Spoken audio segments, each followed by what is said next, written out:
Alright guys, we're doing some little bit of some off-season work, brushed up some blinds and touching up a little bit of decoys, and figured might as well do a trailer video while we're at it. So that's what we're gonna do. So we're gonna hopefully shoot a bunch of geese out of this thing, and hopefully you guys enjoy the video.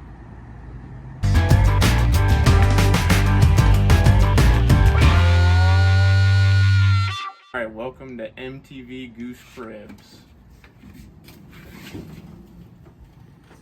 To start off, we're going to work from the tail end of the trailer up into the front. But what I did first is I knew we deal with a lot of snow here in Colorado and a lot of icy conditions, and a lot of guys will just run their trailer slick with no sort of grip or anything to catch them from falling. So what it is, added some little 1-bys, and I've got some grip tape underneath the paint job here, but it just helps mitigate dudes slipping and falling when you're walking in and out of the trailer when it's real snowy out. So that's what I did there. Moving on, online you can buy this sort of stuff. It's a lot more expensive, but I just decided to make my own. I do this kind of stuff for a living, so it's not too much of a pain in the butt for me to do. But this holds all the mojos pretty easily, and all it is just some MDF painted and attached to the plywood of the trailer. But it works pretty good. Works for us, so I haven't had any issues. We hunt a lot, and it's done good so far. I haven't had to replace anything, so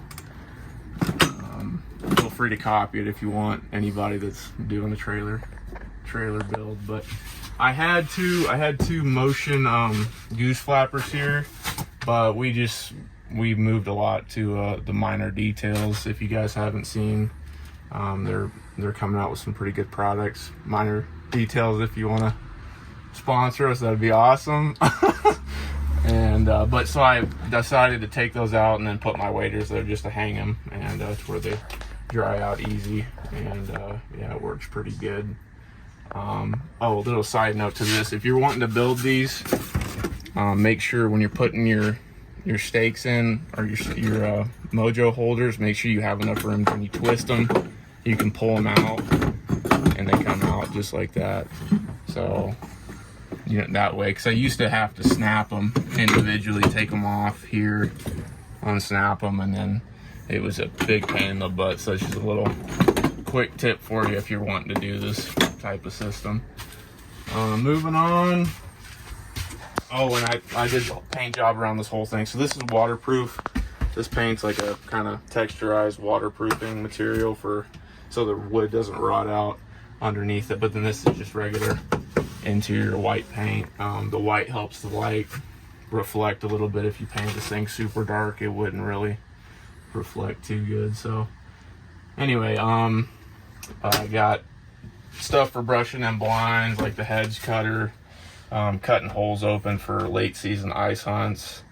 Got our flags. I got all the flags running off of I believe these are fishing rod holders. And it's just all you do is put a screw in between them in that little hole, and it fastens it, and you can hold whatever you want in there. It works pretty good. I got a little magnet for picking up shells, save your lower back.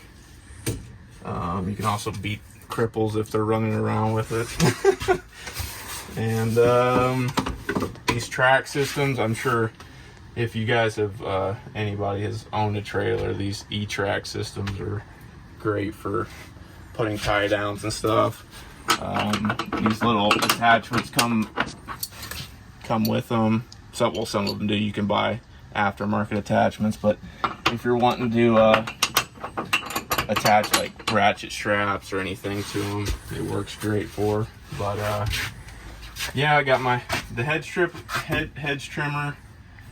Shovel for shoveling dirt or snow onto the blinds, a rake for getting extra brush, and dirt daggers for sillas. If you know, you know. It gets pretty hard to put sillas in the ground when it's frozen. so those help out a lot. Broom for brushing crap out. And then this is obviously where all the full bodies go. This is a 6x12 trailer, so it's not super big, but we fit 100 dozen decoys in here, so it works. I mean, I don't see why you'd need 100 dozen unless you're more than 100 dozen if you're hunting snows maybe, but for what we do, we don't need more than that. But so it's a 6x12, and what I wanted to do is shove all the full bodies up in the front. We don't bag anything. I mean, they're decoys, they're gonna get beat up. You can preserve the life a little bit by bagging them, but I just don't see the need in it. So we just chuck everything in the front. I've got 15 dozen full bodies, and then another, oh my goodness, like 7 or 10 dozen shells somewhere in there, and then some full bodies of ducks, and a little bit of some goose floaters in there too. So yeah, that's all that's up front. And I think I have a little ice auger in there too for that ice saw when we cut holes in the ice. But this right here is what this is what powers all these lights. I've got a giant 42-inch light bar in the back, and then I've got 2 9s on the sides for when we're setting out decoys. It lights up the field really good. But it was a pain in the butt, I'll tell you. If anybody has done any sort of electrical work, it sucks. So anyways, this is my little cabinet for it. If you want to get a close up of that, I've got a power inverter for the 100-watt solar panel up on top of the roof, a little 12-volt battery, a fuse block in there, and as you can see, all the wiring is run up from obviously all the fuse block in there, and then it runs out on the main lines, and then is connected to just butt connectors right here to these little lights. And these things are pretty slick. I got all this stuff off of Amazon. You can find some pretty good stuff on there, and it's worked out really good so far. So it can be done, just a lot of YouTube and self-teaching yourself. But moving on, what I decided was best, if we ever wanted to use more space in here, we could take this bar system out. But all this is just inch, I think it's 1 1/8 inch conduit, I'm sure. And it's all it is these little grooves in there, and you can slide these in and out of that channel, and it holds it in place to where the decoys don't fall out. That's the best system I could come up with for keeping these full bodies up front. Some guys use nets, some guys actually build a full wall in here, but just for ease of access and just being able to be versatile with a trailer, I think this is the best system for what we've been doing. But anyway, and then up top on this cabinet, all this is just extra storage for loose end stuff like wire strippers and zip ties if one of the zip ties breaks, a couple of extra butt connectors, and a little bit of extra wiring if I need it. But that's that. And then you can cut it.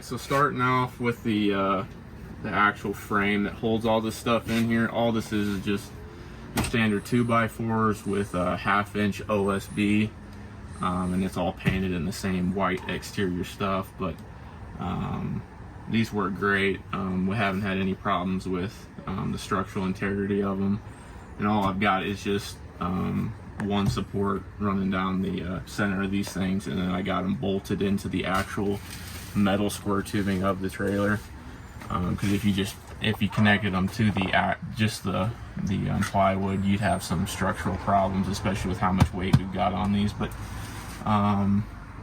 that's the frame. Those work really good. Then on these, all I did is put some, just any sort of 1x6 or scrap material you can find. But I slotted this section up here because it was kind of, I didn't know what exactly I wanted to use for it at first. I used it for the snow covers, but I found that it kind of is just easiest to leave them on the layouts. We usually use the A-frames over the layouts unless there's a bunch of snow, so I just leave the snow covers on the layouts. But for these little compartments up here, I've just got them bungee corded, and I've just run screws. This is where I access them, and I've screwed them permanently in there to where they stay in place. I don't have any bungee cords running around on. These are what I was talking about in the beginning of the video. These are the Minor Detail Limited. These things are pretty sweet. Not sponsored, but like I said, I would love to be sponsored by them. That'd be awesome. But all it is just a standard carousel. We put the not these avian fusions, but we put the lesser full bodies on them. They're a little bit smaller, a little bit lighter, and all it is you run these little square tubings on there. You can run silhouettes with them too, but I think full bodies are just a lot better for realism and just makes your spread look a lot better. But silhouettes work just fine too. But it runs off of that 1.5 little square tubing, and then your stand goes into there, and it just rotates. And you can imagine 3 of them on there, 2 more plus this one. And you want to talk about lessers eating this thing up. It is crack to those things. So you can go back and look at some of our old videos on them. You can probably see them in a couple of them. We were landing big flocks, and they were landing right on top of these. So we've got 4 of those in there, and hopefully this slot right here will be another 4 when we can drop another grand on them. So they are very, very good, and a big addition to the spread if you're looking for motion for goose, even duck. You put some duck full bodies on there, and they work good for dry field hunts for mallards too. So, but what I've gotten here for right now is just my my 6-foot leads for my the buddy heaters that we've got. That way I can run all 3 of those buddy heaters on one propane tank. So that's what I got up there right now. Moving on to these. This is worth its weight in gold right here. These things, if anybody has ever hunted past here in Colorado past January, it gets rough, and I'm talking rough when you're hunting with a silhouette. So these work phenomenal.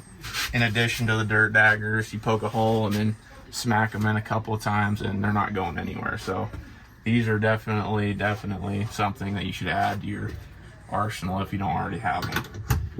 And the cheapest thing in this trailer. So anyways, for our silhouettes, we run all fully flocked. I'm not against the standard silhouettes, but we've just found that sometimes on those high sun days where it's beaten down, and especially with snow on the ground, these things, the fully flocks, they don't reflect light at all, and it looks a lot more realistic.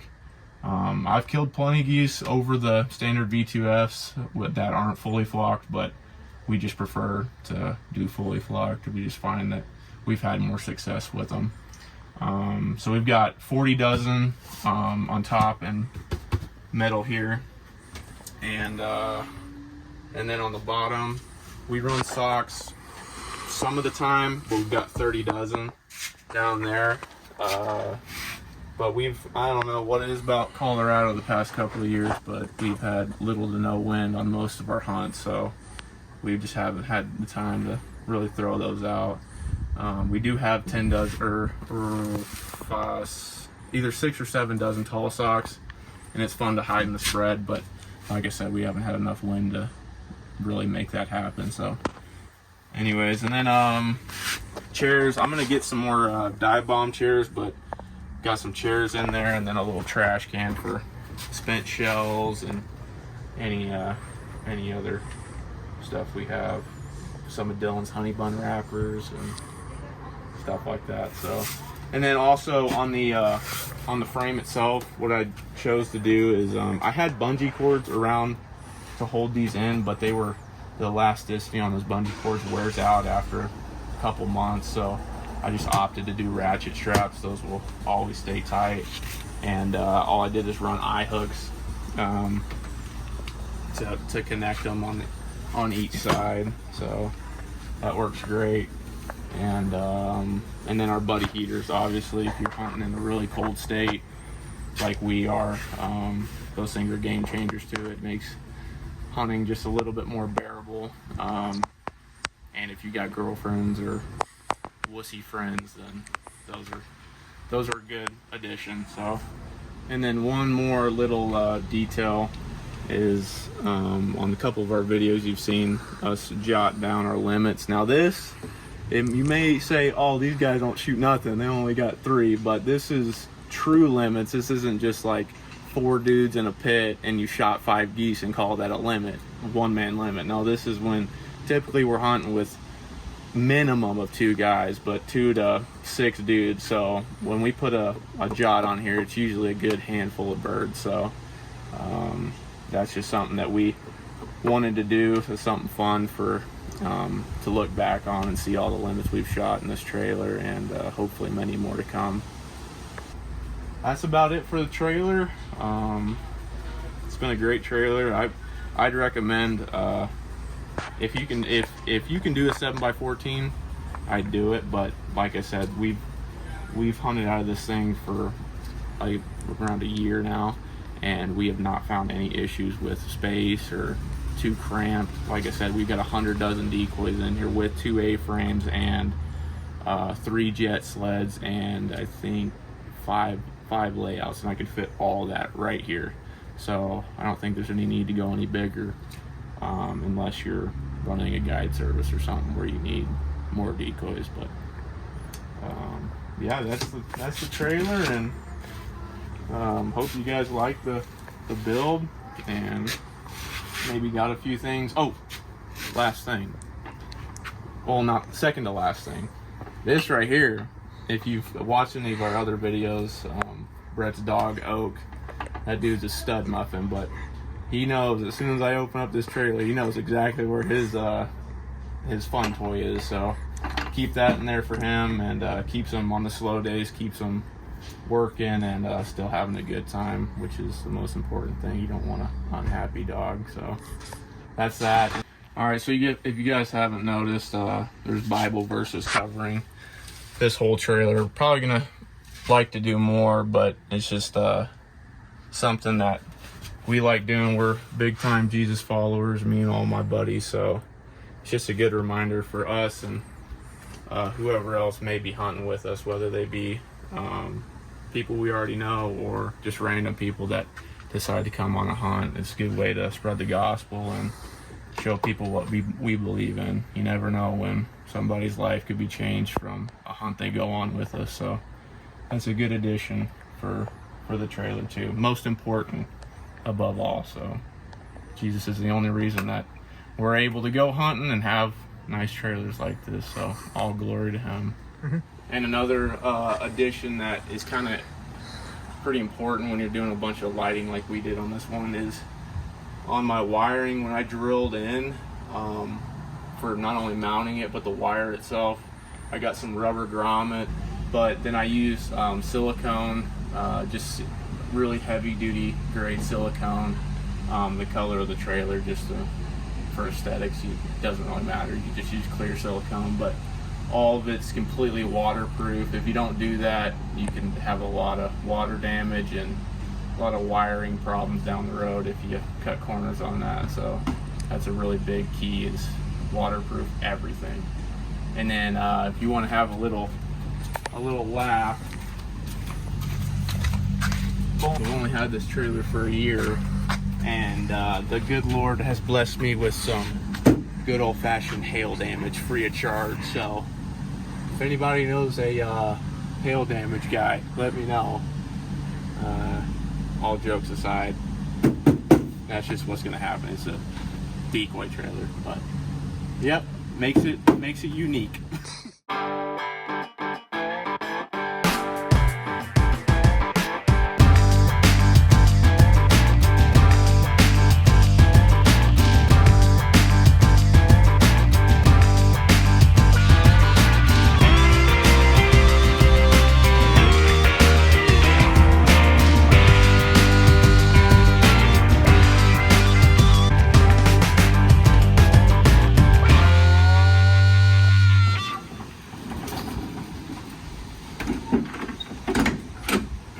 Hope you guys enjoyed that trailer video. We're itching to get back out there. It's really close to season, but first we gotta hopefully shoot 3 elk this year. So we're asking for a big number, but hopefully the Lord allows us to do so. Like and subscribe if you guys enjoyed. We pump out content, try to, once a week when season's around, and we love doing this. So hope you guys enjoyed, and like and subscribe.